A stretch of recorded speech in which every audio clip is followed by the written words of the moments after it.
On this day of remembrance 24 years ago, we want to take you out live to Tempe, the healing field over at Tempe Beach Park, where right now hundreds of volunteers have just flooded the park, and they are setting up the flags, honoring, remembering, commemorating the lives lost on this day 24 years ago.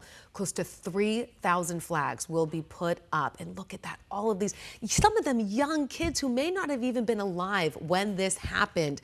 That's what's so special about what's happening in our community today, and what you'll see all across Arizona, people trying to remember and honor those people who lost their lives on this day 24 years ago. So again, we're out here live. This is the healing field at Tempe Beach Park, where they will be setting up flags, and this display will be up for the next several days. Something really special that you can go to and be part of with your families. Yeah, they've got some work to do out there. Like Emma mentioned, they're going to be posting up to nearly 3,000 flags, and then they're going to go through and attach these little kind of placards that have a name of a victim from 9/11, and they'll tell you a little bit about them. But most importantly, they want you to just go through and read the name of somebody so that we don't forget them.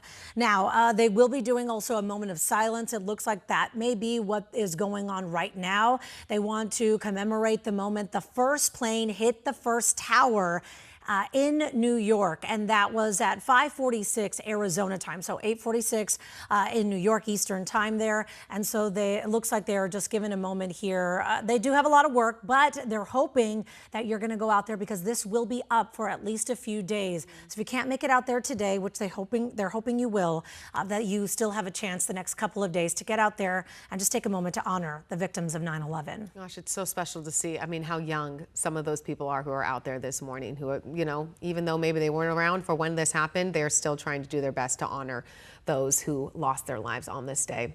All right, let's talk about some other things that are happening. This morning, we are learning how Phoenix is honoring those who died in the September 11th attacks 24 years ago. If you've never been, the Wesley Boland Memorial Plaza in downtown Phoenix has a 9/11 memorial. Yeah, it's where our David Chazanoff is this morning. Because, David, there are a lot of meaningful tributes that will be happening today around the country. We just saw one in our own backyard there in Tempe. So what makes this one near the Capitol stand out?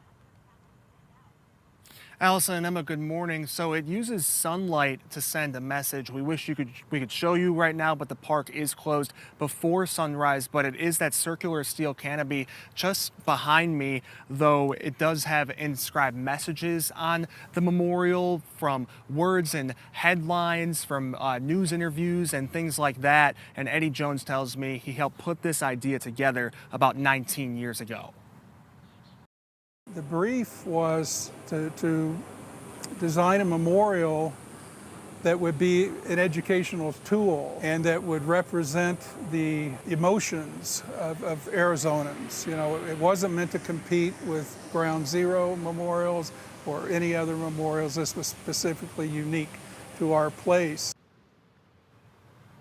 The 9/11 memorial in downtown Phoenix is called Moving Memories. Several phrases and words from news headlines and interviews, like I mentioned, are stenciled into a circular steel canopy. So when the sun comes out, everything comes to life. It becomes easier to see. Words turn into shadows on the bench below the circular steel canopy. Jones says this symbolizes the awakening of memories. There's actually a timeline too, sharing when everything happened, and words from Arizonans describing how they were feeling afterwards. You'll notice phrases like feeling of invincibility lost, remember, as well as never forget. The memorial also honors 51-year-old Gary Bird from Tempe, who actually died in the Twin Towers on that tragic day in 2001.